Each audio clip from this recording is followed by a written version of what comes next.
You see the average age of a police person. There's not a lot of experience there, not a lot of experience. And as I understand it, you're pushing for all private investigators to actually go through and have some qualifications too, aren't you? Oh yes, well that's already come about. Some of my colleagues and I got together and we assisted government in bringing about competency standards and laws that would better skill and better equip private investigators. And today, for instance, we're all fingerprinted. Well, that only recently happened. Who makes a good private investigator? That's a good question. A very good question. Because you have to think like a villain to catch a villain, don't you? You've got to have a bit of villain in you to catch a villain. So that's not to say that you had to have been a crook, but you know, tradespeople make very good investigators. And why is that? Because they're practical. What do you mean? I think they're practical. My husband's a I builder. really do. I think they're practical. Some people... And people who see the small picture. Some people are big picture people and some people are small picture people. They see the finer detail of things. I'm a goldsmith by trade and I suppose I was destined to become an investigator because I was always dealing with the minute facets of everything. You must find yourself often in dangerous situations. Yes. Does that I mean... I think the most dangerous situation is when you're undercover. I've just recently pulled 2 people out of an undercover operation. I had them there permanently for 2 years and their cover wasn't blown, which was an extraordinary achievement on their part, but a lot of planning went into that operation. That was in a corporate gig, obviously. Yes, it was. I can't talk about it because it's very current, but the success of that operation was fantastic. Is there an area that is particularly growing that you're called to look into? Yes, there is. I think the corporate sector work is growing. There's a lot of people today that are expected to look after their own problems internally. I think there's something within government today that is telling corporate people that if you've got theft or internal problems, you're big enough, you've got enough money, look after it yourselves.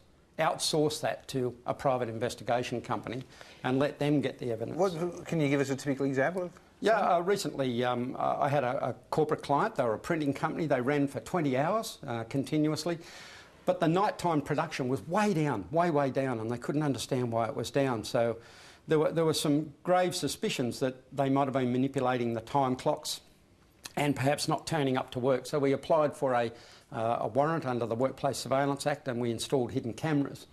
And surprisingly, we found that each of the 5 persons that were working on the night shift had duplicated one another's swipe cards. Oh, and no. So, and the video is extraordinary. They'd each open their wallet up with 5 cards and wait.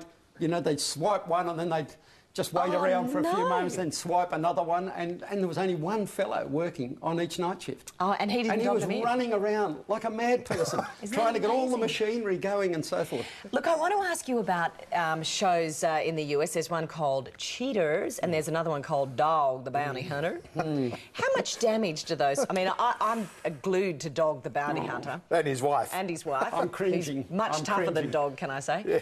I mean, Thank heaven we don't have bounty hunters in Australia because this is all about bail bonding. Yeah, but is that a good thing? I mean, people like Dog, the Bounty Hunter, reckon that they do a great service to the public because they're tracking down these bail jumpers. Well, they certainly are tracking down people that are probably reoffending, and I see that as a good thing. I don't necessarily agree with the way they go about things, and I don't think that it enhances my profession at all to see shows like that, particularly Cheaters. I was asked to actually take part in an Australian production, really modelled around Cheaters, and Which basically confronts the cheater and the partner.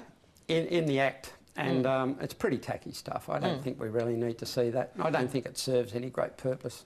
What would be the most difficult aspect of your job?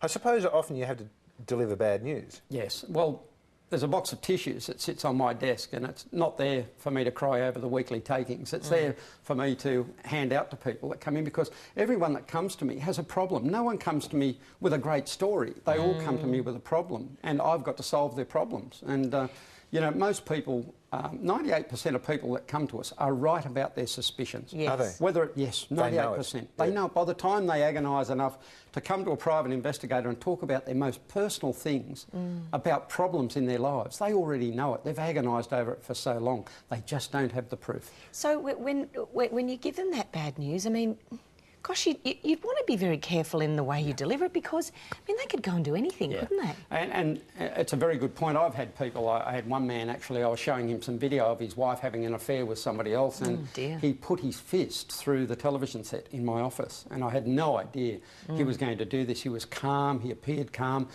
just totally lost control. Pushed to the extreme. Yeah, and it was, there are real problems there, and I've asked the courts to give private investigators access to apprehended violence orders, restraining orders and stalking orders, because when somebody comes into me, I don't know that they're not a stalker, but I get them to sign a contract, and the contract has a stat dec in it, and the stat dec says that they are not subject of one of those orders, nor have they ever been. OK, so has there ever been an occasion where you have begun an investigation and then you've actually believed that that person was doing something? There are many investigations I don't take on. I said the glazed look in their faces. First base is that contract. If they don't sign the contract, I don't move forward. Yeah. Well, what are the tricks of the trade? What are the implements of the trade that you'd never be without? What's your most important item? Coffee? Most important item for a private investigator is to be able to see with their ears, hear with their eyes and feel with their stomach. All the gadgets in the world will not make you a good investigator. Seeing with your ears is watching, listening to people, what they're telling you, and then looking at the body language and so forth. Feeling with your stomach is intuitiveness. You've got to go with your intuitiveness. Yeah. Common sense, those two words, are the greatest contradiction of all time. Sense is not common. And I don't believe you can teach it to somebody.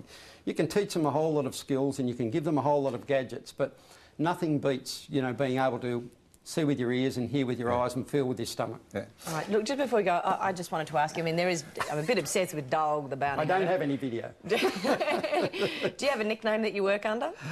Like Dog? No, my name being Mallard, I've always been known as the Duck. Not quite the same. No.